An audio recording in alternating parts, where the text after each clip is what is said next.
Thank you for joining us. We are talking about God and our thoughts and our knowledge of God, and how a lot of us think that we know God and our perceptions of God, and how many times those are not correct, and how when Jesus came, He described to the people in Matthew chapter 11 that all things have been delivered to me by my Father, and no one knows the Son except the Father, and no one knows the Father except the Son, and anyone to whom the Son chooses to reveal Him. We've talked a little bit about Jesus coming to correct a lot of misconceptions about His Father, and how He had described to the people that God was not a God that was distant and far away, but He was one who was near, who was with them, who had taken on human flesh now and dwelt in their very midst. How that God was not a harsh or angry judge as many people perceived Him, but that He was a God who had come to reconcile men to Himself. And how that God was a God that wanted a relationship with us, that He was dying to have a relationship with us, and had planned this relationship from before the foundation of the world. And how that people had perceived Him to be interested more in rules and religion and religious ritual rather than a personal, intimate relationship with them. Another thing that Jesus came to reveal to the people was that God was not a God who hated or rejected humanity, but a God that loved humanity. Because in the minds of many of the people of His day, obviously there was only one exclusive received group in the eyes of God, and that was the Jewish people.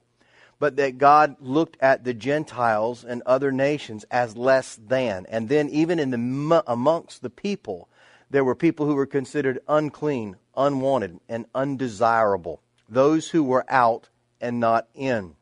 And Jesus came to show us that the heart of Abba was one of love and acceptance toward all, not hate and rejection.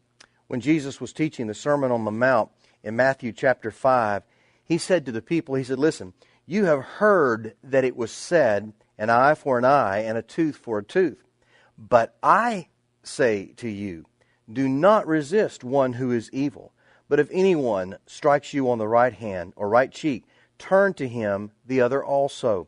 And if anyone would sue you and take your coat, let him have your cloak as well. And if anyone forces you to go 1 mile, go with him 2 miles. Give to him who begs from you, and do not refuse him who would borrow from you. You have heard that it was said, you shall love your neighbor and hate your enemy. But I say to you, love your enemies and pray for those who persecute you."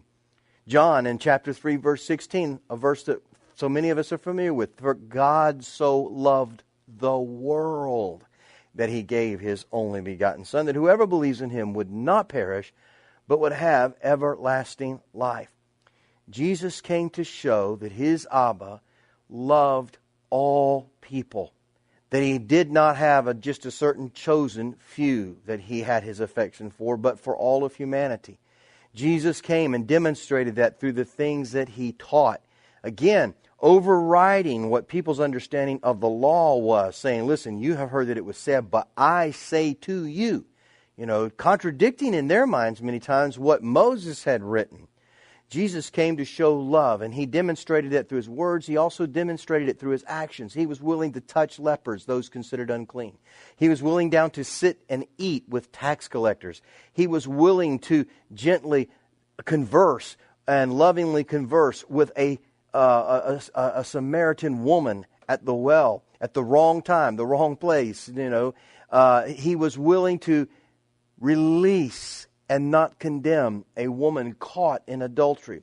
Everything that Jesus did in His actions demonstrated that Abba is a Father of love and acceptance, not one that hates and rejects people. You see, again, we become like the God that we worship.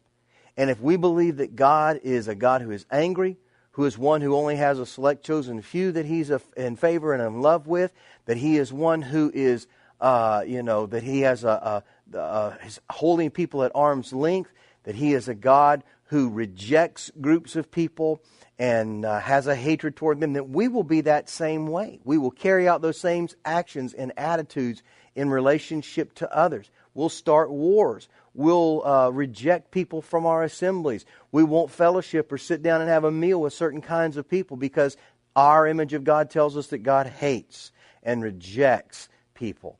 But Jesus came to demonstrate that He doesn't hate or reject anybody, that He has embraced all of humanity through the incarnation of Jesus Christ, and Jesus demonstrated by His words and His deeds that God was a God who loved all people. Nobody was excluded. Not you, not me. He loves us with an absolute, perfect, and unconditional love. And we need to demonstrate that love to others. I love how one writer, Mick Mooney, states it. He says that Jesus was a reckless lover of people, and He refused to bow down to the religious expectation of loving from a distance. He was up close, real, and embracing. He touched the lepers. He drew close to the prostitutes. He invited the scoundrels of society to dinner. He was hated by the religious, not for His theology, but for His love. For His love was not made up by the words He spoke, but by the life that He lived. Be like Jesus. Love so much that it makes religious people uncomfortable.